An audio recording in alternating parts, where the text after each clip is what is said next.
joined again. Oh my God. I'm joined again by my amazing co-host for another Writers in Progress chat. This month, since it is National Novel Writing Month, we thought that we would read books on writing advice. So all of us have read, oh my God, I forgot to mute myself and I could hear myself there for a second. Okay, so sorry about that. So we're all reading one book of our choosing, and then all of us read On Writing by Stephen King. To start off, please just introduce yourself and tell us maybe about the worst writing advice that you've received or heard around. Zoe, do you want to go ahead? Because you're right next to me. I'm Zoe from the channel Readerbee. The worst writing advice I've had, sorry. I get quite a lot of bad writing advice. I think the worst one I probably had is like something like, you should write a genre that more people like. And then your book will be published, that kind of thing, which is just ridiculous, because how can one genre be liked by everyone? Clearly, I think my mum gave me that one. Moving on. Dragging your mom on the live. That's fair though. I think writing. She's watching too, right? Yeah, she's watching. Oh, you'll see her in the chat in a second, like. Zoe, how dare you? Let's move on from Zoe dragging her mom. Crystal, what about you? Tell us a bit about yourself and worst writing advice. Okay, my name's Crystal. I have a YouTube channel and a Twitter, but the Twitter's the only thing I'm active on right now. It's Skeptical Bookworms, same for both. Worst writing advice. Just like the vague, just do it. You know what I mean? Like, how is that advice? Thank you. Like, I wouldn't have wrote if you didn't tell me just to do it. Exactly. Like, if I'm having an issue with writing, usually something a little more concise would be helpful. Yeah. So Shia LaBeouf is out in your book. Exactly. I love that gift though. I love that video, and I love the gift. It's like, just do it.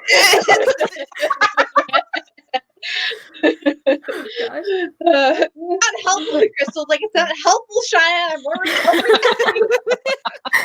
It's like you didn't even read what I sent you. What about you, Noria? Hello everybody, I'm Noria. I have a YouTube channel, Noria Reads. My Twitter is a bit different, it's Noria the Reader. Long story. But the worst writing advice I've ever heard is actually one that a lot of writers say. Oh, no. Write what you know. And I'm like, bitch, I write fantasy. What the fuck do I know about mermaids? I've never met one. I've never met one. Hopefully I've never run into a ghost. And I'm like, how am I meant to write about these things? And like, just write what you know. I'm like, this makes no sense. A lot of the times when you're writing, especially when you're writing stories, because you're not telling an autobiography, you're not telling your story, you're telling another character's story. Your character is imaginary. There's so many things that you have to invent on the spot, and then later do your research. And even your research, you cannot be 100% sure that you've gotten it right. And being told that write what you know, is like, if that's the case, I won't write anything, because I don't know shit. So, same. Oops, sorry. It's okay. We can swear on this channel. Quote. Write what you know, but I don't know shit. That's going to be my dedication now. Oh, I feel that's so hard. Jasmine's here, and she just said, "Oh my God, this rant is literally me." I think it really struck a chord with all the writers. Like, yeah, that advice is very unhelpful, especially when I think like other advice about writing something that is true is much more helpful, like true to you. But enough of that. I'm not the expert. I also don't know shit. So, Allie, we're gonna go to our most knowledgeable in the group. Most knowledgeable as in like I read many things to try to teach me how to know shit and still know nothing. Which makes me the biggest failure of us all. I'm Allie. My YouTube channel is Allie Kidwell. My Twitter is WordHamster. And I read as my book John Truby's The Anatomy of Story. Worst piece of writing advice is probably similar to Crystal's, is the whole writer's block doesn't exist, you're just lazy mentality. Because it's always said by holier-than-thou writers who just want to say that creativity is dead, you just need to crank it out, and then you'll have your perfect book. But that's just BS. So Yeah. my least favorite. Yeah. If creativity dead, so is art. So no. Shut Right, up. exactly. Rude. I think especially also because sometimes when you're having writer's block, like it's really that you're dealing with a kind of tangled or snarled problem in your writing that you need time to think about and sort out. And for some people, that thinking is like writing it and realizing it's wrong and going back. And for some people, it's like taking a step back and really thinking about it. So I agree. It's like, you're so right. It's always the condescending people who say that. I realized I didn't introduce myself. I mean, it's your channel. Hopefully they know. Yeah. Hi, I'm Leah. This is my channel that you're watching. I talk about books and writing. So the worst writing advice that I think I've received or that I hear sometimes is, I think once you have a good idea, you're set. Like you just have to have a good idea and it can't possibly go wrong. And this person, like the person who said it to me most recently was simultaneously like, and once that idea is like done, you can't take it anymore. And I was just like, really though? I feel like there's so many ways to talk about the same idea. Yeah. Yeah, so that was kind of disheartening. But I know that we all kind of read our individual different books. So before we talk about Stephen King and kind of comparing it, maybe we can talk a little bit about that. And maybe we can go backwards and we'll start with Allie this time. Okay. Even though she kind of mentioned it already. Yeah, so I mean, well, I didn't really say anything about it. So I wrote no, I didn't. I read John Truby's Anatomy of Story, which, as you can kind of tell by the cover, John Truby is more of a movie guy. He's not so much a novelist, but the postscript of this is 22 steps to becoming a master storyteller. So it is more so loosely just around storytelling. And he has these kind of 22 steps that it's not partially plot structure, partially just rules of the road when it comes to storytelling that he has learned through doing a lot of film, but also kind of applies just to stories in general. Okay. Noria, what did you read? Well, okay, full transparency, I still haven't finished it yet. You can see my bookmark, like I'm almost done. I have like less than 80 pages to go, but I haven't finished it yet because I'm taking it in bits, and I think that it's actually very fitting. The book I'm reading is Bird by Anne Lamott, and if you've read the book or if you've heard about the book, it's basically Anne Lamott telling you to take the writing process a bit at a time, because she recognizes how overwhelming the entire thing can be. And she's like, do you know what? If you take it bird by bird, and that is inspired by a moment in her childhood. She had a brother that was meant to write a report on birds in school, and he had months to do it. But then it was like the day to him submitting it, and he was all panicking. And his father was like, do you know what? Just take it bird by bird. Take it bird by bird, and you'll be done with your report. So it's just kind of like looking at writing holistically, and also recognizing the fact that for a lot of us, it helps for you to just break it down into manageable bits and just going through it bit by bit till you get to the end. So like you can see that I'm enjoying reading this book. So yeah. That's good. And Noria kind of mentioned that she enjoyed Bird by Bird. Allie, did you enjoy 22 Steps? I realized I didn't ask that. Did you like it? Yeah. I mean, so before we set up this whole live show thing, I'd read little pieces of this. I rarely read these kind of practice books cover to cover. I usually find the thing that I need help with and then go read that specific section. So I'd done that with Truby before, and he was definitely one of my favorites of the books that I have. So I just like the way that he explains things. I think it's very manageable and accessible to a lot of different audiences and a lot of different forms of storytelling. So yeah, and he also does break it down into more manageable bits, like you were saying, Noria, where it's like he talks very specifically about different aspects of writing. So I definitely am enjoying it. more than I did when I just looked at it piece by piece, I guess. Okay, so there's something to be said about reading it like the entire thing instead of just using it as a reference guide as well. Maybe get a little bit more out of it. Okay, that's cool to know. Crystal, what did you think about your book? Can you tell us about it? What did you read? I read Creating Character Arcs by K.M. Weiland. Yeah, I'm a reader. I still don't know how to pronounce her last name. Weiland. If you watch my videos where I talk about any of her books, it's like I say a different one every time I say it. Like, one of these will be right. One of them will be right. I picked this book up because of Allie. I looked at, because I've never read any writing advice whatsoever. I was just one of the writers that was like, yeah, I read a lot, I can write. And I only, like Noria, did not read all of it, if you can't tell. I found that the book was very, very technical. It also inspired me. Like, as I was reading it, it made me think about my characters. And so I just got to the point where I was like, I'm going to use this while I'm writing. I can't just like read this all the way through. So it's like, that's how far I am in my story right now. It's pointless for me to keep going. You know what I mean? But it gave me a lot of insight on things that I didn't know previously. You know what I mean? Yeah, like, well, it's just because I've never, like, technically studied writing, so there was just a lot of stuff that was like, oh, that's why I do that. That makes sense. Okay, like, that's the word. Yeah. Oh, that's what people mean by the truth and the lie. I didn't know.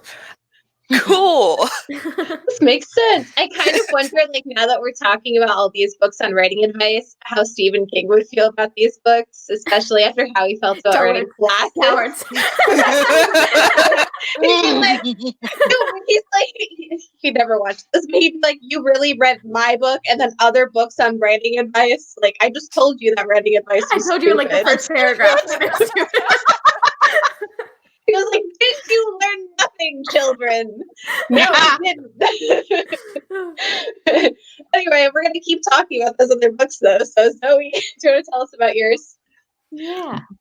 I read The Writer's Journey, Mythic Structures for Writers, 3rd edition. It's important to say the 3rd edition, and you will find out soon, by Christopher Vogler. This is based very much on like structure and plot. So someone like me who really struggles with plot, I normally like know where I'm going, and then I get there and I'm like, what the hell happens now? It's good, and it's based around kind of more like, as it says, mythic, fantastical kind of stories. The guy Christopher, I'd never heard of him. He's apparently worked on, he works on films. He's supposedly done some screenwriting within like The Lion King for Disney. Like, I don't know how much of it, but he's supposedly like chipped in, that kind of thing. And yeah, I was really put off by my book to start with. I really hated it, mainly because the first 60 pages is introductions and prefaces, because he has done one for every single one of these editions. Oh my God, so, no. When I started, because I was going to read them, I'm going to read the book. And so in these introductions, he is just talking about the other editions, which I haven't read. So he is talking about things I've got no idea what's going on. But the actual book itself was not horrific. It wasn't like, I didn't find it so helpful that I thought, yes, this is like how I'm going to live my life now. But it's very much so it talks about stuff like the hero's journey, so like the bits you need to kind of think about. So like, you're thinking about your allies, your friends, what do they entail?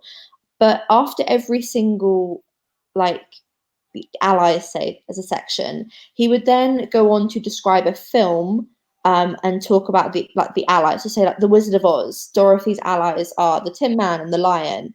And as for someone who isn't really a big film buff, like, I've watched films, I'm not really, I'd rather have a book. Yeah, it kind of fell a little bit flat for me, but it was nice to kind of think about every kind of aspect of the structure. So like bits that I hadn't even really thought of for my book, I thought, oh, I maybe could include that kind of thing. But yeah, it's a chunky one.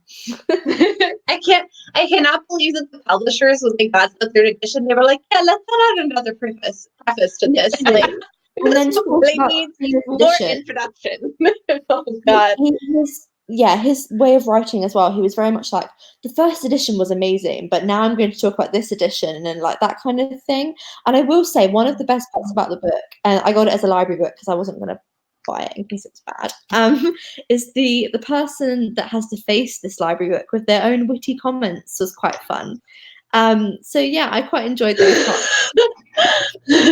That was your favorite part of the book, was what someone else wrote in the book? Yeah, some of it. That's fair enough. Sometimes that's valuable too. So I did not read a very technical book, I guess, in the sense of like Crystal and Zoe's. I read a Damn Fine Story by Chuck Wendig. What I love about this is like you can tell that he is just having fun. Like frequently when he wrote the word lasers, he would put a little asterisk, and at the end of the page there was a footnote that just said QQ, which I enjoyed. He was and like, he talks a lot about how storytelling isn't about following all these exact rules, but there are certain things that you think about when you think about the structure of a story, like how do you create tension and what are characters anyway? And there's one part which I really loved where he talks about how much he hates writing transitions, but they're necessary, and he refers to them as the elbow of fiction, which I thought was just, it's like, what's the point of an elbow? It looks stupid. I hate elbows, but you need elbows to move your arms. And I was like, yes, this is true. So it's a lot of just like funny anecdotes like that. I think if you like his Twitter, you'll like this book. He also used movies as examples. One of them was Die Hard, which I've never seen. So that example was, I know. Are you serious? Oh my God. Bruce Willis is looking at you now. How? I don't know. Oh my God. And I grew up in a movie buff family, so it's really a special point of shame. But Christmas is coming up, and I've heard it's a great Christmas film. So it is. Let me know if you want to watch it with me. But, definitely. Yeah. So like some of those examples, I think maybe could have been more useful, but he did a good job explaining them. So I still got there in the end. Now that we've talked about all of our other books, which we'll be kind of mentioning in comparison to Stephen King's, we're moving on to the big one on writing by Stephen King. So I'm going to kind of do a more free-for-all in this one. What did y'all think?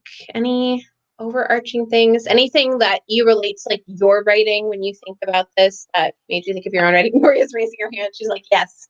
Hello. Okay, so I'm going to confess, I have on writing on audio because I love the fact that it was read by Stephen King. And there's just something about hearing him read this entire book. Like, so when I'm writing, I just hear his voice at the back of my head and it totally works. For example, his absolute hatred of all things adverbs. Every time I'm about to say, she quickly moved down the road, I can just hear him saying, adverbs are like weeds. The minute one springs up, the rest follow. Yank them all out. Yank them all out. I'm like, okay, fine. She didn't quickly walk down the street. It's like you are a weak writer if you use adverbs. Like, I also love that he specifically mentioned hating the phrase "that's so cool." I felt like his older age was showing a little bit there. He was like, "That's my," but yeah. He speaks in such absolutes. Sometimes I'm like, but Steven, like, ease up a bit. There's some situations, where you can make allowances, but it's like, no, you do not do this. I'm like, why? It made me think of how he was saying that like a weak person writes in passive, or like it's such a weak. I was like, and that's how he felt about writing this book. He was like, I'm not going to tell you that some things might work for you. I'm going to be like, this is the thing. This is how it is. Yeah. Allie, were you going to say something or? Yeah, the thing that I kept laughing throughout a whole bunch of that like toolbox section, because he was speaking in such absolutes and he kept saying things like, only like stupid old professors who care too much about whatever would care about this. And then he'd be like, but adverbs. And I'm like, you literally sound like my college professor right now. Like I can see my Shakespeare professor's face when I'm reading these books. And so it's like the fact that he was like, oh yeah, I hate those stupid hipster creative writing professors that tell you that this is the only way that things are, and then he proceeds to say the exact same thing, just different, same tune, you know?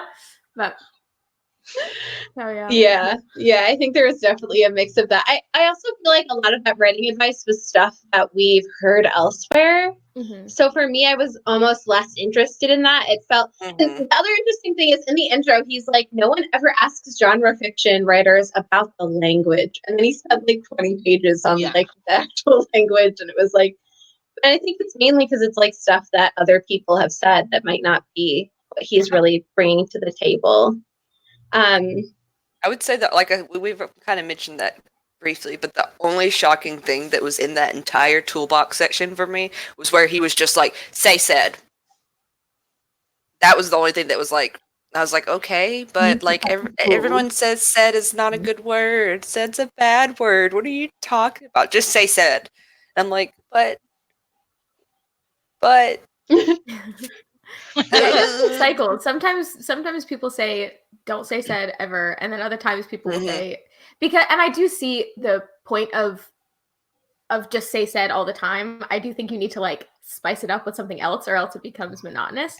But the general idea behind using said, I guess, is that it's your eyes kind of glaze over it. So if you have a different word, then it makes the reader have to pause and figure out what that word means. But which makes sense if you are using something like what he talks about, saying different dialogue tags that are super big words that readers are going to be like, what do you mean? He spluttered. Yeah, exactly. Like, so those are and so I think he like grouped a lot of things together that I would have probably pulled out into more individual points. So I got what he was saying with that, but also like he's very definitive about everything, and I'm like, well, it's a little more complicated than that, Mr. King. So yeah, he could have also mentioned the point that sometimes you just don't need anything. Like if you know, like say two people are having a conversation, sometimes you just have that dialogue and you don't have a tag. You don't have she said, he said. You don't have any type of he did this. You just have the dialogue, and he never mentioned anything like that. Which, I mean, I don't know. He just also kind of made it seem like if you use something other than said, you're insinuating that your readers aren't smart enough to pick up on the emotions that are in there. And I'm just like, or you're not saying it clearly enough. Yeah, exactly. Which, yeah. I feel like I think a main point that I realized. Sorry, go ahead, Maria. No, please continue. Oh, okay. The one thing that I think I kind of took away is like it's also that the reader can tell when you're trying too hard with your thesaurus. And I felt because young Leah was like, if I'm gonna be a good writer, I gotta write serious words. You know, I need to use the word ameliorate every other second and things like that. I wasn't thinking about what would best fit the story, or like I wasn't viewing language as a way to tell a story. I was viewing it as like, this is like the important thing that will be judged on. And I feel like actually he talks about this a bit in the beginning, how like literary fiction writers get asked these serious questions, but genre writers are looked down on. But as long as you're like telling a story and you have that vehicle and you're telling that truth, then like, why are we so focused on these technical merits when the story is doing more interesting things than the language is? But slightly off topic, but what's everyone's current favorite word instead of said? Replace the said.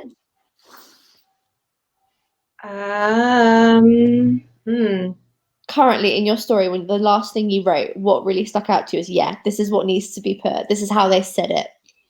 Well, instead of saying said, I also have this tendency to, instead of saying the person said something in some way, I tag it with they smirked or they shrugged or, something like that. So, like, that's usually how, whenever I feel like I shouldn't say said and I shouldn't use something else, I have a verb of something to add to I don't know. I feel like it adds to the scene, but I don't know if it really does. That might just be stupid. Yeah. Or frowned, as we were talking about before. Yes.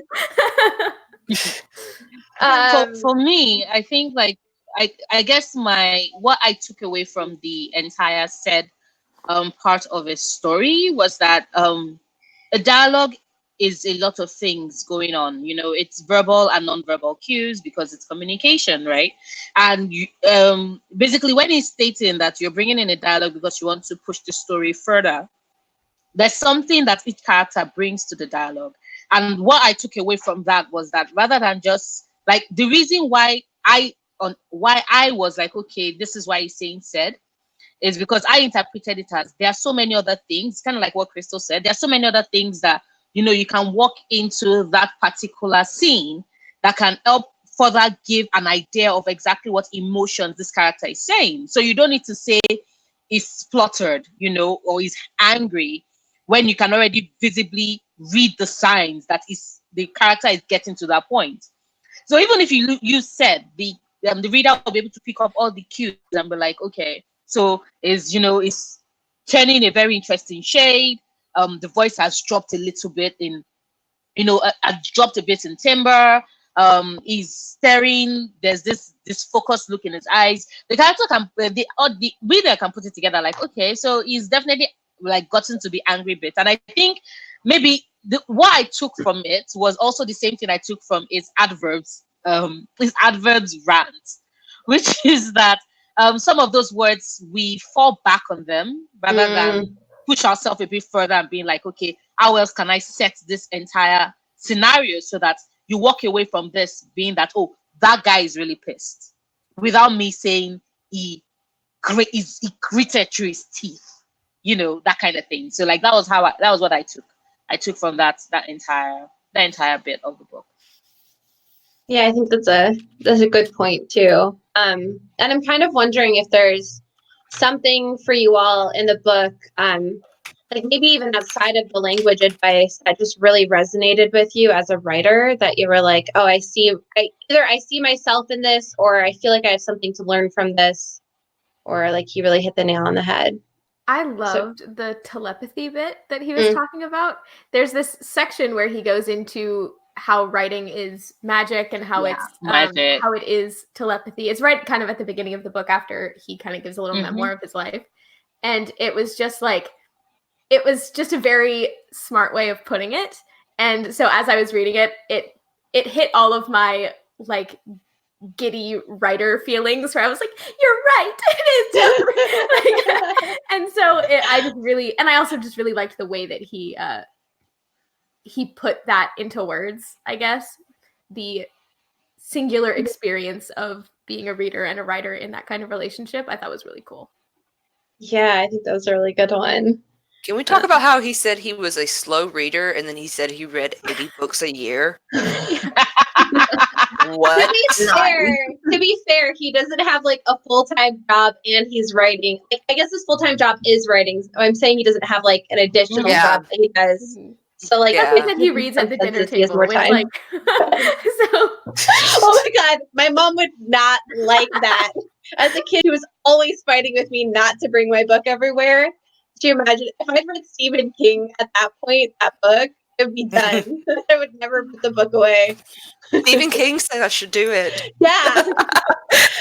If I want to be a writer, I have to read at the dinner table. Oh, gosh. And she likes Stephen King, so be more authoritative. There were some, I don't know if you guys also had it, like it felt like the entire book was a roller coaster for me, because there were times where I was like, ooh, giddy, rider feels, and then, oh my god, why are you being so mean? Throughout, I had times where I was really rooting for him, and I was so happy that he'd done so well, and obviously he's like a multi-million-pound like best-selling author, and then it would just be like, right, you're a bit of a dick, and then it would go back up and it would go down, and by the end I was just so conflicted with whether I like, and for me, when I'm reading books that are written by authors about the craft, I want to know about them. I want to know, do I know their books? Do I know them as an author? Am I impressed by that? I don't want to read some random person's book on what they think they know on writing, I don't want to waste my time.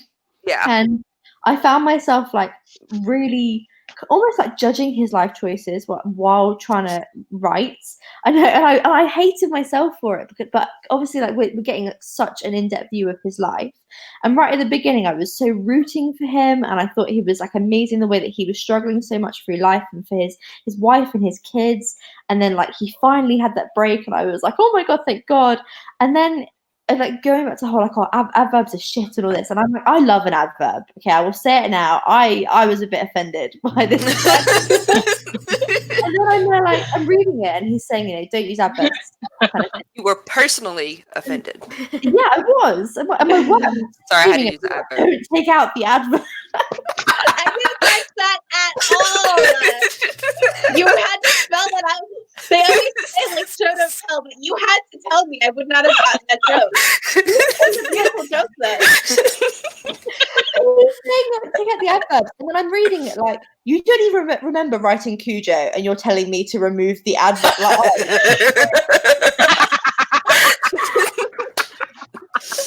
Oh, I was very confused. Oh wow.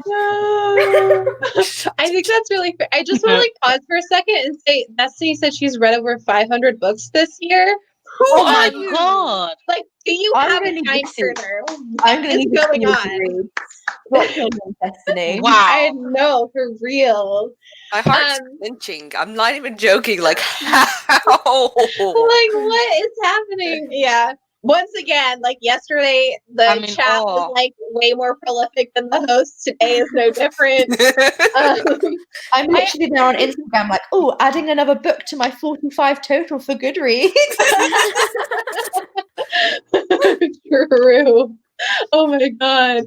But yeah, I feel like for me, so this is actually my second time reading this book, and I find that I like it more. I think I've settled into his voice more, because I think, like you said, he can be very frank, shall we say? And the thing that stuck with me the first time was him talking about how you can't like make a bad writer into a good writer, and you can't make a good writer into a great writer. Yeah. And I think for the beginning writer, later on he talks about how being a writer, you're very needy. When people are reading your book at first, you're constantly like, oh my God, what are they thinking? Are they laughing at the parts that I want them to laugh at? Mm-hmm. He talked about this idea of like, when you give your book to your first reader, because you always have family and friends that are like, can I read your book? And you're like, no, that's my heart. And I was like open transplant surgery. And I really loved when he was like, you can give it to them, but you need to tell them that you're only going to talk with them about it when you're ready. And I was like, that's so important, because if someone says something maybe true, but a little critical about your book when it's in that delicate stage, it really just deflates you. So he like him going from like that and self-doubt, and then saying like you can't become a great writer even if you try, as someone who was like, but am I a good writer? Is this all a waste of time? I read that line and I was like, it is. I suck. Everything's terrible. Like it just was, and it felt so distorted with him talking about like all the rejection slips that he got and writing as a kid and like copying as a writer and stuff. And I was just like, why would you say that, Stephen King? That hurt my feelings. Like if he says, if you're a bad writer, you'll never be a good writer. If you'll never be a great writer. So you write your book, go to publish your first rejection letter. Does that automatically mean you're a bad writer and you should just give up? Like everyone always says, the amount of rejections you have to go through, like toughen your skin now because you're going to get this rejection. J.K. Rowling was rejected like so many times for Harry Potter, and then like one just clicked, and that was it. And I genuinely believe that anyone can improve. You can be a bad writer and go to great. Like there's no wrong answer for writing. Someone is probably going to love your book. Like, it wound me up. Yeah, that felt harsh. Did he really ever? But I guess I guess I looked at that part. I guess I looked at that part a little bit different because I think because I interpreted as he was saying, a bad writer can become a good writer. No, an average writer. And then an average writer can become a good writer. But I guess like the part where it was like a good writer can become a great writer. That's why I was like, but really no. But then at the same time, I'm like, So because I guess it just sent me into an existential crisis because I'm like, was William Wordsworth, was he born a great writer? Yeah. You know, did Jane Austen just wake up one day and be like, oh, I have the magical ability to create this books that would last for centuries? And I remember reading about it and I'm like, seriously, like, I was with you, King. I was with you. You were like, oh, so with practice, you can become better. Then it goes on, yeah, you can get better to a particular point. If you're aspiring for greatness, please just be okay with just good enough. But then that just led me to yet another question, because I was asking myself, like, is just good enough bad? Or are we programmed as a society to always think of good enough as not good enough? You know, like, we all want to be great, but is there anything wrong in being good enough? And then the next question I was asking myself, would Stephen King consider himself great? Because I think he would consider himself good enough, not necessarily a great writer. Yeah, because he has that self-critical, he has that self-critical air. So like, it was just like all over, just like emotions were all over the place when I was reading this book. If I'm being honest, one minute I was soaring on cloud nine, and the next minute you just bring me crashing back to earth, and I'll be like, seriously, you could not just have let me there for like another 10 minutes, let me feel good. You really had to go there. It was a blast. It was a blast reading it. I think what constitutes as a great book?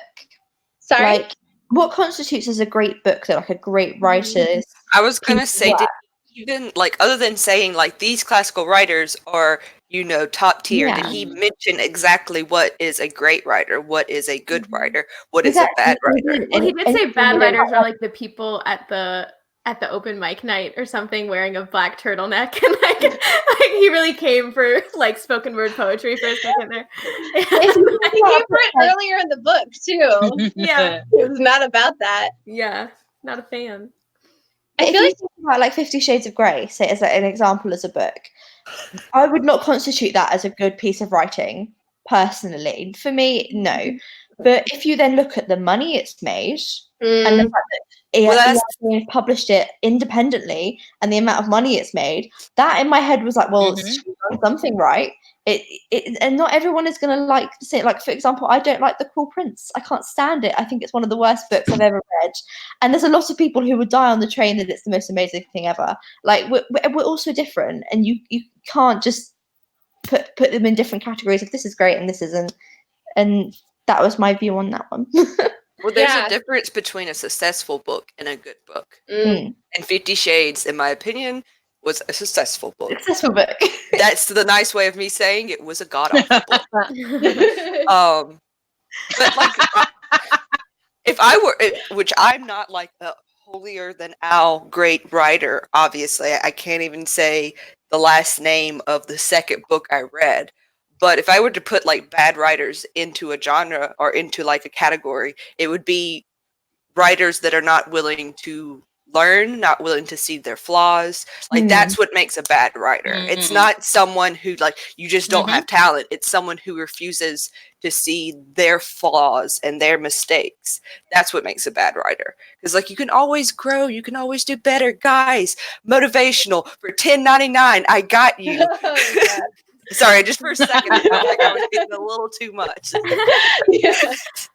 That's another thing that I think this book, it didn't contradict itself, but it did make things a little bit more confusing, is because towards the beginning of the book, he kind of insinuates that talent is everything, that there's no reason to read writing books because you either have it or you don't. And then he goes on his whole life journey of how everybody told him he was so talented, and turns out he's talented.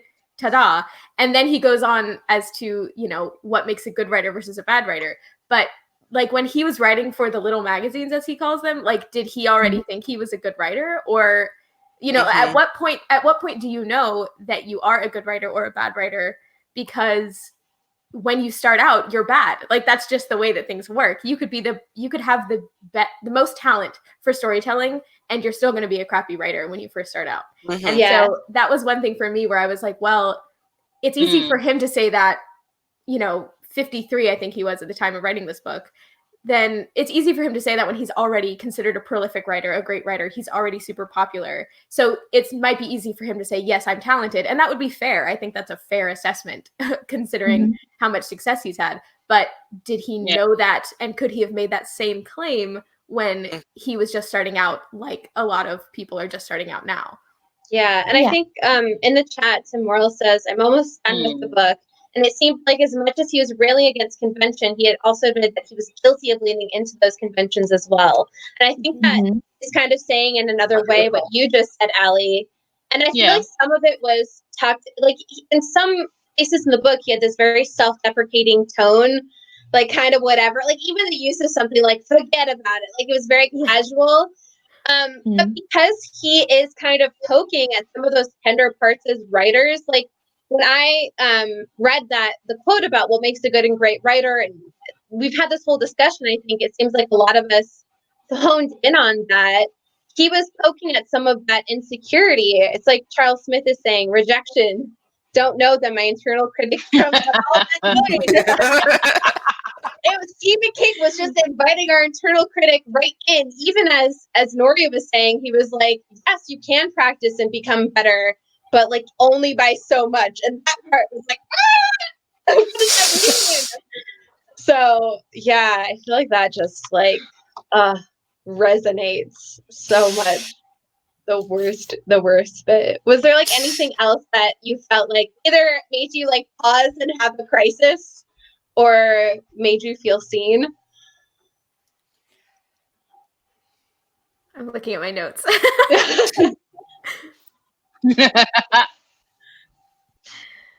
Oh, okay. So one thing that I can kind of throw back to my my personal book that I read was how he goes on not just about like plotting, because he says plotting's for dullards, and Truby obviously wrote an entire book on 22 steps to plot your story, but also in terms of thematic development, because King talks about how theme is important, but you should never be thinking about it when you're writing until you've like finished a first draft, and then you can go back and pause and see what the actual point of the book is. But Truby, he says that like the very first thing you should do is come up with the theme and then come up with the story from there. And I'm very much in between those two things, where I don't actively think about it as I'm writing necessarily, but as I kind of go through, things start to click into place, and then I will actively try to adhere the story to that theme. So that was an interesting kind of dissonance between the two of them, that King was very pro pantsing, and I know we have some pantsers here as well. So I, as a plotter / plantser, was interested in what you guys thought, both in King and both in your individual books that you read, how they kind of handled that, and whether or not you felt seen from that or the other way around. Yeah, maybe I could talk about it a little bit. I like when I first started writing was very much a pantser. But the problem is I would always get stuck at some point and like not know what to do. And I would kind of lose steam. Like so something else that King talks about is how he has to keep writing, because he's not just writing all the ideas fresh, he's actually outrunning self-doubt. And I was like, damn, that's me. But at the same time, so the outline can be helpful to help me keep running, which I think Stephen King would say makes me a dullard, but that's okay. But also being flexible enough to realize when the outline changes, like to know that I don't always have it fleshed out in the beginning. And like another thing King says is about how like writers sometimes have erroneous assumptions about their characters when they start out. So the story doesn't end up where you want. So like I have an idea, but I'm like okay with going off road. Yeah. I don't think I answered at all about this other book. Other book doesn't really talk that much about plotting. It's just like, this is what makes a good story. Pew. Pew pew. It talks about lasers. Lasers more than plotting. Anyone else? Are you a plotter or a pantser, Crystal? Well, you know I'm very like heavy plotter. I've gotten better to the point where I can like plants a little bit, but I'd like to know where my story's going. I'd like to have at least like hop from point A to B to C to D And I have gotten to the point where I don't like plan out the entire scene before I start writing. And sometimes when I do that, I will say that it kind of can derail me to where it's like, oh, this scene went in a direction I did not expect. And whenever that happens, you have to worry about your third or fourth point that you had coming on. So I can see how like just pantsing it and just going for it can work. But whenever you're writing like super complex worlds, I also feel like Stephen King and me, two totally different genres of writing. He's, you know, your horror mystery thriller kind of dude. Like how much? I don't read Stephen King. Spoiler alert. But how many fantasy books has he written? How many sci-fi books has he really written? I mean, he wrote like the Gunslinger series. Yeah, like the Dark Tower and stuff the Dark like Tower, that. yeah. I always forget that. But other than that, like, I feel like with fantasy, it's a little more you need at least some type of structure when you're planning because you're building this huge world, and you usually have a lot of. If you're building it epic, you usually have a lot of factors involved. And I will say my second book was very helpful in the sense that, like, hey, first act, second act, third act, we're gonna have structure, and I'm just like, I'm on board with you. Let's go. I need structure in my life. Thank you. Which, I don't know, maybe that's another reason why, I'm a big... Go ahead. You can go ahead, Nora. Sorry. I think it's a little bit of a lag. I was saying that I'm a big fan. So sorry, my internet is acting all over the place. So if I sound wonky or I'm coming like way in like later after everybody has said stuff, that's why. But I'm a big pantser. Like I legitimately, every time I try to plot a story, it just loses its magic and it just usually falls flat for me. And I guess that's the reason why I really enjoyed Bird by Bird, because you can tell, and Lamont is a very, very, very big pantser as well. She likes to follow the characters. There's this quote I wrote down because I really, really liked it. I also highlighted it as well. But she said in this book, hold up, let me see. She was like, plot grows out of character. If you focus on who the people in your story are, if you sit and write about two people you know and are getting to know better day by day, something is bound to happen. And I guess that's actually how I like to write my stories, even though sometimes I would rather things make sense for me, but they rarely do. Case in point, if you are joined in on our live chat, our spring session yesterday, you would know that a new character just popped up in my story from God knows where. And I was looking at this character, I'm like, who are you? You seem to be missing your way. What are you doing here? I don't know why you're here. This story is not about you. But it's there. And I'm like, okay, I guess I have a new character and I'll figure things out. But oh no. Maria just dropped out. Oh no. Her internet was pantsing this as well. It was like apparently this character was like, nope. Yeah. Oh, no. Time for the big twist, unexpected moment. Okay, so while we're kind of hopefully waiting for her to reconnect,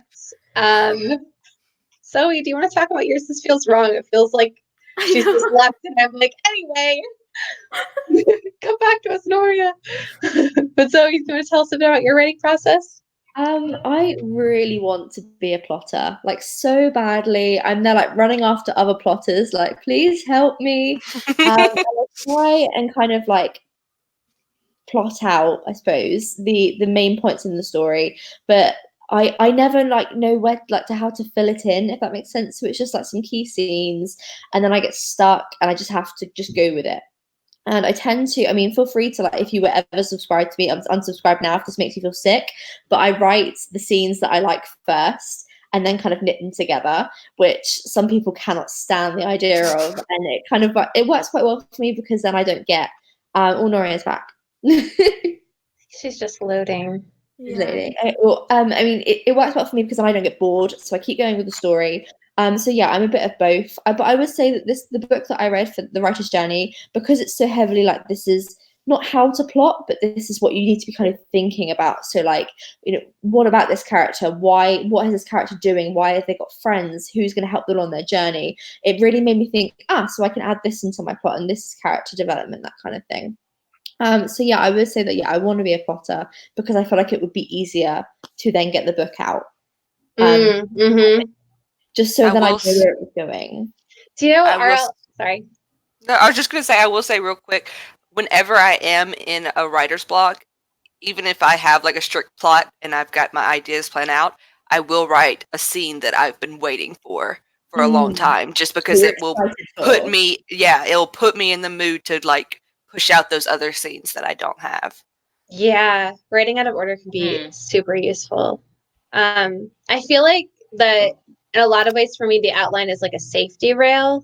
It's not something that I follow, but if I'm ever feeling lost, it's not like a step-by-step outline, but it's like, here are the big things that I want to happen. And then I can refer back to those. Maybe I should call myself a planner and not a plotter, because I do a lot of, like world building and like reading also, like for like I'll structure out the religion and I'll structure out like stuff that doesn't go directly into it, but has its like faint, influences in the world. So, I mean, plantser that plans, if that makes sense. I think Sorry, guys. Here's another category to throw yourself in. All of them. Tim Morrill says that he likes being a pantser because once he outlines the story, it's like he's already experienced it, so why write it? Which I think is an interesting one. And also it resonates with me as well. If I outline it too carefully, then it feels that way. What about you, Allie? I feel like you're the one hardcore plotter. Sorry, Zoe. Well, I don't know. I don't actually know that I plot as hardcore as like Crystal, like you plot out scene by scene and everything. I'm more so a plotter in the sense that I'm like Ravenclaw vibes, because I just want to know every way that I could do it so that I can try everything and then see what clicks. Because I used to be a pantser because I was a kid and I like didn't know that plotting was even a thing. I just thought you sit down and there's a blank page and then you write the thing. And so that's what I did. And it's not blank anymore. Yeah, exactly. Like you put words and then bam, writer. But as far as like what worked best for me, at least with this project, because Crystal, like you were talking about, especially when you have to create an entire world out of nothing, I just can't imagine being able to draft something out without having some kind of vague idea of what the world is and how the world is going to impact the characters.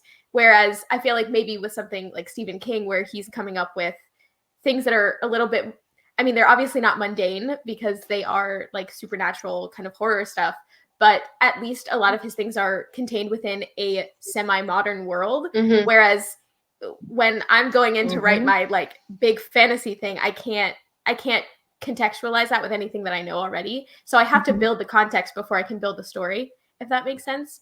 And so as far as like plotting goes, I just like to have a general idea of where I'm at, especially since the one that I'm writing right now is like kind of, it's not an ensemble cast, but there are a lot of characters and I want them to each have their own trajectory in the story. So making sure that everybody's getting some time is a struggle.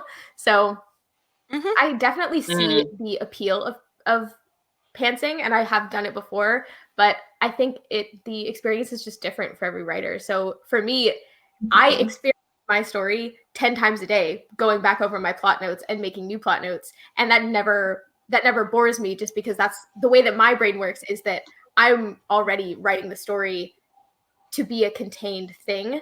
I'm not just trying to tell myself the story, if that makes sense. So I think it really just depends. Like I don't get bored of it. The more times I go through, the more I feel like I'm molding it into shape.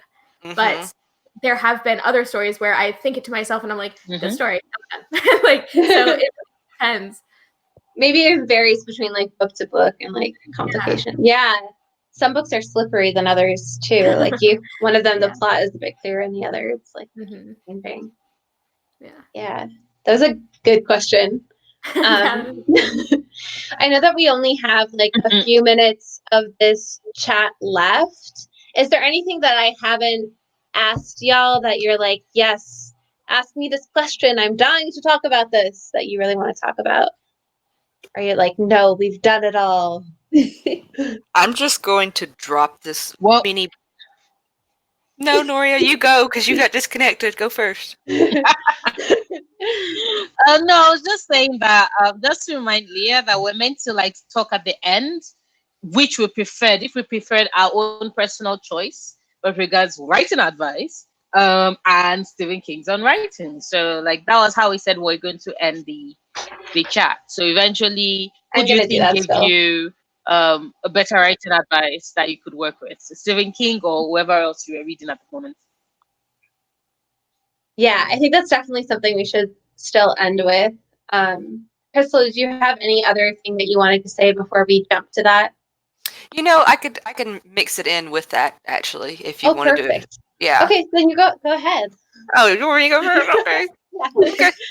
So again, I read this book, which personally for me, being that this is NaNoWriMo, I preferred this book because it made me want to write more. Like as I was reading it, it was like, okay, I was thinking about my characters. I was wanting to write like how my characters react to this. This book was just like it's a good read, you know what I mean? It's something that I can enjoy reading, but I'm not like a Stephen King fan yet, just because I haven't read any of his books, and so I wasn't like super invested into like all. I mean, it was an interesting story about his life, but I was just not fan invested into that. And you know, like some of his advice is just very like back and forth, very harsh, or like it was a different type of read, and it didn't make me want to write more. It just made me want to like, read his story. You know what I mean? Mm-hmm.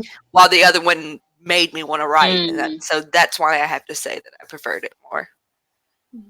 And I just I just wasn't as interested. I feel like if I read a couple of his books, maybe I would be a little more interested in his life story too. Yeah, I think that's a really good point. Like thinking about it as we're doing Nano, because a lot of us are also writing at the same time. That probably changes our reading experience. If I read it in December or January, I might would have said the other way around. Yeah, to be honest. Might would have. Oh my god, I love that you said that. That's another thing to say. Sorry to point that out. It's just something that Henry won't like. Yeah, Harry would be like, "What is this?" Harry, why do I always call him Henry? No. For those in the chat, Harry's my British partner. We often have points where we're like, "You really say it that way," but like jokingly. Enough about my personal life. Zoe, like frown. Americans view frown very differently than Brits. Speaking of our resident Brit, Zoe, do you want to talk about your two books? Yeah, so I'm literally the exact same as Crystal. I enjoyed On Writing. I found it really interesting. There was so much about Stephen King I didn't know, and I felt like I was interested in the book. I wanted to keep reading. I didn't find that it helped with my writing at all. Nothing that he really said. I thought, oh yeah, I'm going to definitely have to try and implement this in my work, because it didn't. Yeah, it didn't make me want to write. I didn't think I was going to take anything from it other than just the enjoyment of kind of finding out about him. So yeah, I prefer my book, I would say, purely for writing advice, because once I got past the or if you look at this film and compare it to this is an example of this. It was good to just kind of go through while writing, like, oh, I didn't think about like secret doors, hidden moments, like aspects in the world kind of thing. And it was pretty much almost like a prompt throughout my writing to be like, oh, did you think about this? Did you add this in your story? Do you have this element? And although obviously you're not going to go through this whole like 400, 500 page book and put every single element of that structure in your work, it's nice to kind of think about it and have it as like an add-on almost, which I thought would help flesh out my writing, which was nice. You just gave me an idea for my story listening to that. So this is great. Yeah, I heard secret door, and I was like, wait, there's something I can do.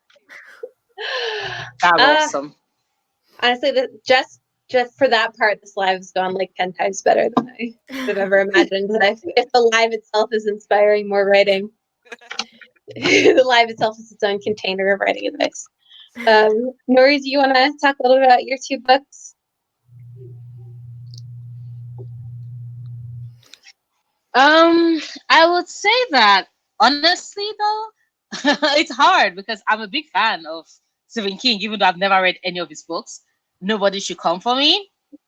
But yeah, I have plans. I have a best friend who's a huge Stephen King fan, and she's just like, I cannot believe we're friends. Like, I disown you. I'm going to let go of our friendship. I'm like, I will read it eventually. Just wait. Like, you pick up a new game and then we'll talk. But anyway, I would say honestly that I actually do prefer Anne Lamott's book, and that is just because I would have heard of by Stephen King, but I only have it on audio.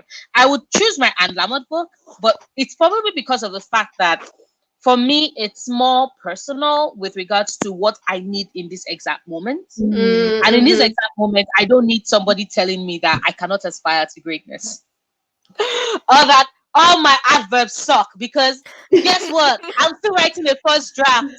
I can take out the adverbs later, but please, if the adverbs are helping me tell the story, I'm going to leave them riddled with fucking adverbs. So, and by the way, Stephen King, I thought dandelions were pretty as a kid, so.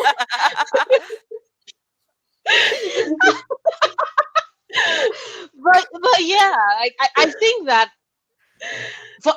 Bird by Bird works for people like me whose problem is always getting overwhelmed. Like I said when I was talking about the book at the start, like with like big stories and tons of things you want to say, or not even knowing what you want to say, and which was something I shared Leah with you earlier on, like last month, that I have a story I want to tell, but all I have is a character. I don't have a story yet. You know, and most writing advice will say, oh, you don't have a story, or you have is a character. And Lamont is telling me, oh, you have a character, that is so great. Just keep following the character. Eventually you'll find your story. And I'm like, okay, like this is what I need right now. Thank you, Anne. Like, your book is perfection, is God sent, is heaven sent, is everything sent. So yeah, but I think that even though on writing we wanted more of a technical story with regards to, okay, how can I actually tell better stories, we got instead 1/3 of Stephen King telling us about his life, 1/3 of Stephen King saying these are all the things you absolutely should not do, and 1/3 of him saying here are some practical advice that could help you, which, like we all agreed, is been mostly, like other writers have also said so it's not like most of it is anything new. But I have Anne Lamott's, like, literally, I think this is a pantser's dream. Bird by Bird is anybody that just write a story and enjoy the writing process, because that's what she even said. You know, I needed someone to tell me, and that's the reason I picked the book. Writing is meant to be fun. You know, you're writing about new worlds, you're writing about new characters, you're taking this journey along with the book. And sometimes we forget about that. Sometimes we get so carried away with, I need to make this amount of word counts, I need to sell this book, I need to publish this book. And we lose sight of the fact that writing is the best part of it. And if you want to skip writing to go straight to what comes after it, you end up shortchanging yourself, because what happens if perchance that particular story does not get sold, or that particular story is not a smashing success? If you had hated the entire writing process, then you just lost both ways. But if you had fun telling that story, like struggling and fighting and trying to get that story told, then in itself, that is not a total loss. So if I was to choose, I would say definitely preferred Bird by Bird. I felt inspired just listening to you talk about it. I was like, yeah. Time Nori speaks. It's just like, when's your book on writing coming out, Nori? The passion. I'm just so happy that you found the book at the right time. Like, there's something really amazing about getting a book that is telling you what you need when you need to hear it. That's just beautiful. I need to buy that book now. What about you, Allie? Kind I feel bad that none of us are choosing King's book. But He's not watching. I'll never watch it. Care. Did that book seem like the person that would care if 5 people were like, eh? Yeah. No, he wouldn't. He wouldn't give a shit. Yeah, Wouldn't care. I feel like this works better for me for the kind of writer that I am, because even though he gives 22 steps, it's the same thing as like with the hero's journey. I'm not going to follow everything he says to the letter, but it's nice to know what he has to say because it gives me ideas, like what you were saying, Zoe. It's like you're not going to follow it like piece by piece, but just knowing that that is an opportunity available to you can give you ideas and can give you inspiration. King's book to me more so felt like I was having a conversation with him and he was like telling me his life story, which is super engaging from just a reader's perspective. Yeah. And even though I haven't read his books, I loved like seeing the memoir side of things of like how he writes and his little anecdote about his desk and how he had this big ostentatious desk and then he realized that he needed to be more humble about his writing experience and stuff like that. So there are aspects, and his whole thing about storytelling is like digging out an artifact from the ground, and you know there were certain aspects that were super inspiring, but like we've all kind of been saying, there was nothing that really that I was like, oh, I'm going to take that and put that in my writing, which I think especially because this is NaNoWriMo and a lot of us are actively working on something like this that actually gives you some exercises, some things to try out, that is a lot more helpful in the current moment. So I almost wish that I'd been like Noria and read it through audiobook, because the idea, because since it didn't so much feel like he was sitting down in his little green chair in his study and just telling me about writing, I still really enjoyed that, even if it wasn't as helpful. So having that through audiobook would have been like a true auditory experience. I totally recommend it. You should try and listen to it on audio. It's so good. It's so I had better. debated about doing audio too, yeah, because I kind of wish I did now. Maybe yeah, I'd be interested in saying it. Sorry?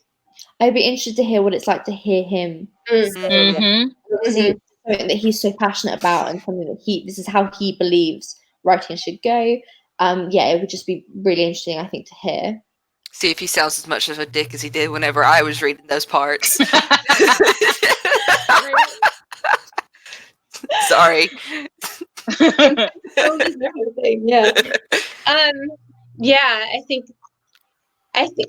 gonna like close it off by also choosing the other one.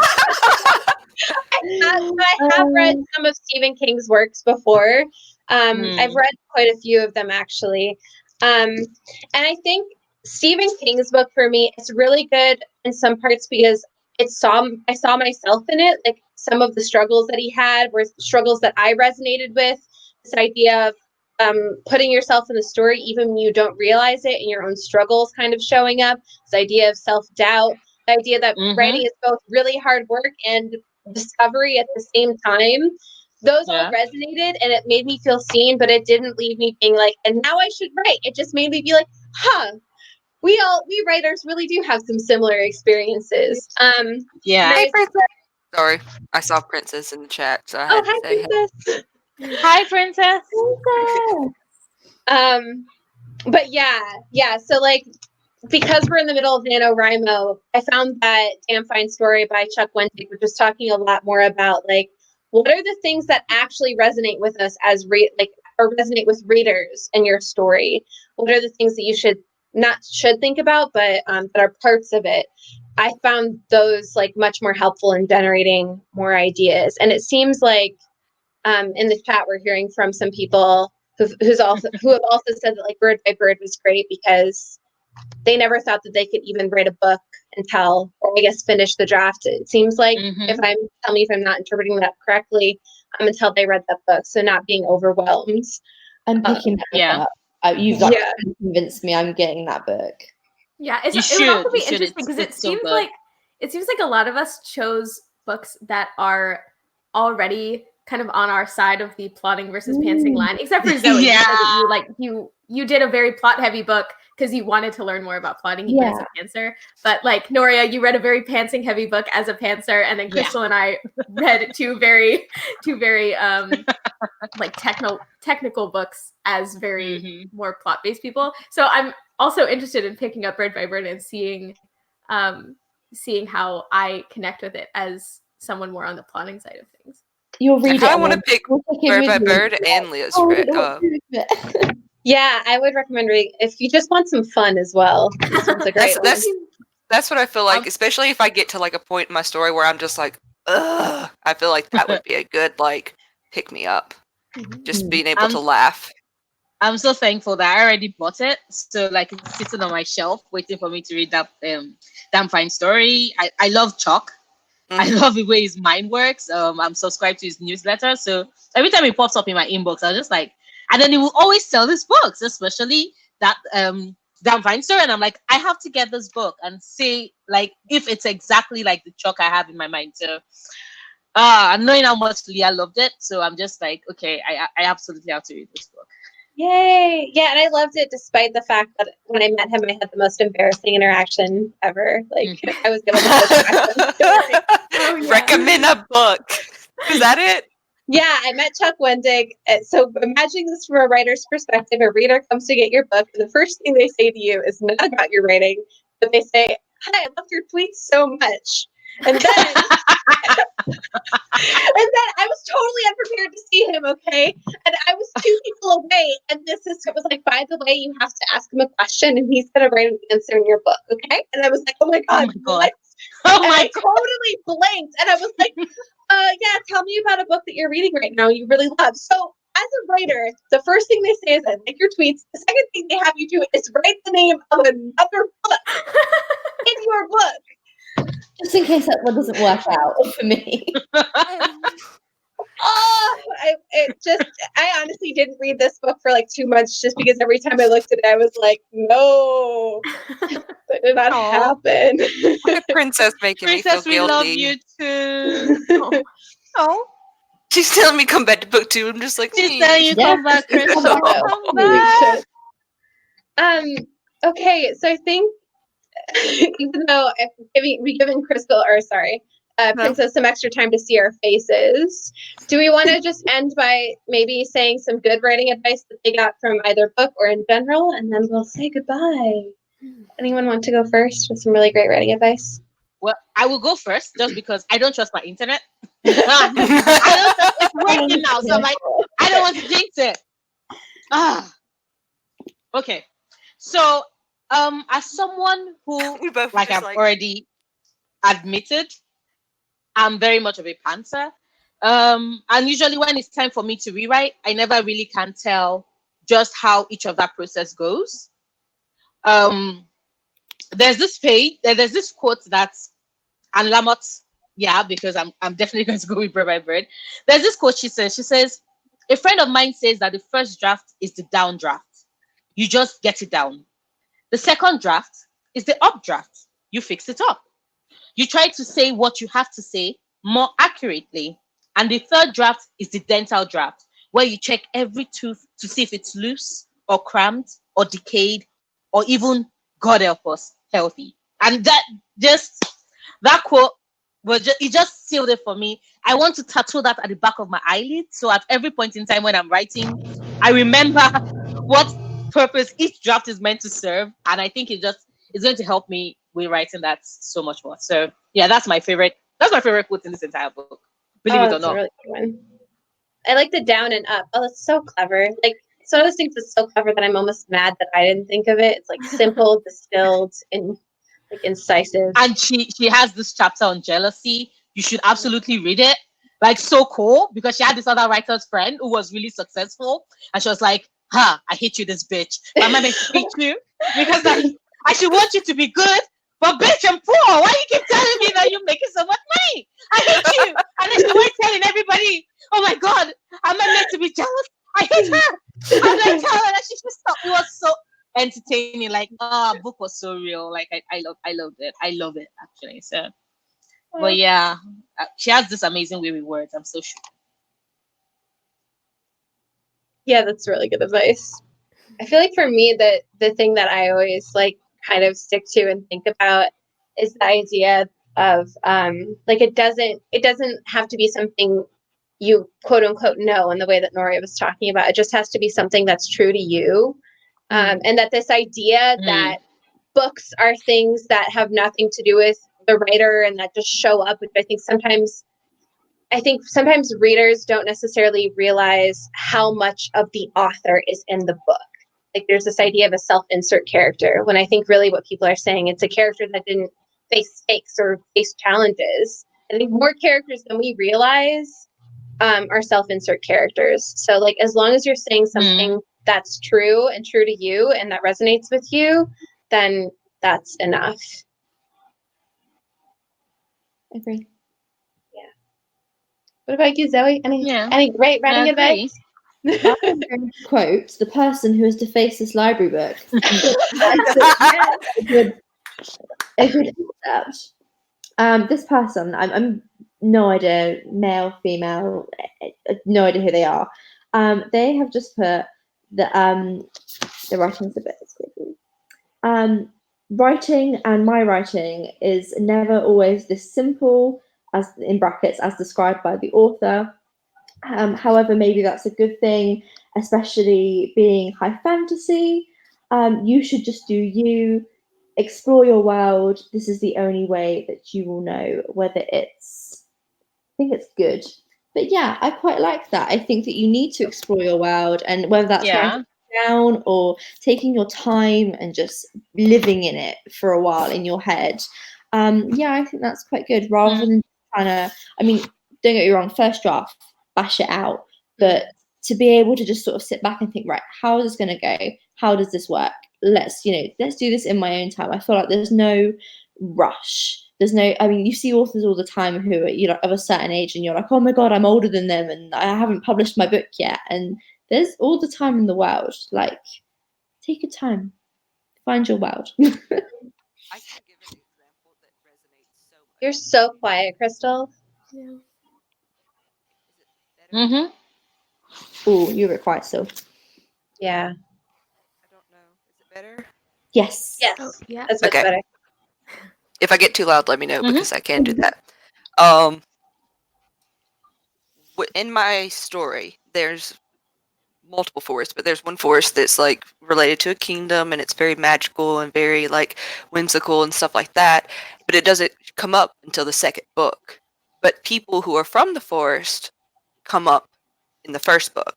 So like I explored the forest already ahead of time before I even get into the second book, because I know I'm going to have characters that have explored that forest their entire life. So like I want an idea of how that forest affected them and how they are shaped because of the forest.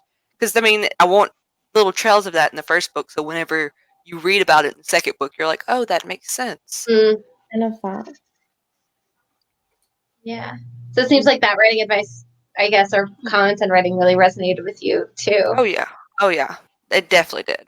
Yeah. Is there anything else that you want to add that you feel like I'm gonna leave for us to think about, or like everything's covered? Well, I mean, like the book I read was about character arc, so it wasn't about planning or arc, or it was about arc, but it wasn't about the actual plot itself. But like before I read the book, I had this thought. I was like, I don't need to worry about character arcs. Like the story shapes the characters, and it's like the first chapter was like, yeah, the story does shape the characters, but the characters shape the story, so you better figure this shit out. Yeah. And it also made me realize, like, it talked very technical, so it talked about a positive character arc, a flat character arc, and a negative character arc, which is basically a positive character arc. So obviously, there's a flaw, they fix it. A negative character arc is maybe they weren't so flawed, and then they get super flawed. And then a flat character arc is just like nothing happens, but they inspire other characters to, push forward in their arc. And I was like, oh my god, my characters are this and this. I have been doing this. I know. It was very reassuring. It also just made me want to like write more and everything. I think that's why it was also preferred for me than Stephen King, just because, it reassured me a lot, while Stephen King made me very unreassured. Definitely.